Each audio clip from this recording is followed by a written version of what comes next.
A big part of our work as programmers is to take a list and convert it to a new list. And the code for this always looks something like this. Create a new list, go through the old list, add each element to the new list, and that works just fine. But after typing this code 1,000 times, you wonder, isn't there a better way to do this? And there is. In this video, you learn how List Comprehensions take this code and replace it with a one-liner in Python.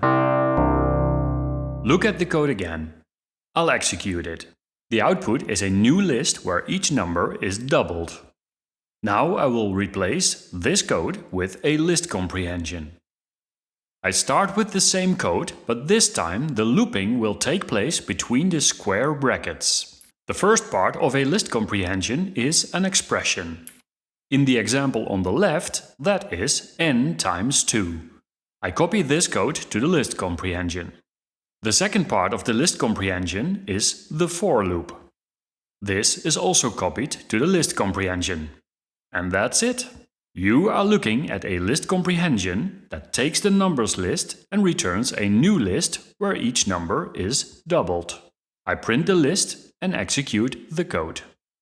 The results of both programs are the same. List comprehensions can also be used to filter lists. This is great for search functions. Let me give you an example. Here is a list of bands. I want to search for the word the. The result should contain the bands The Beatles and Dream Theater.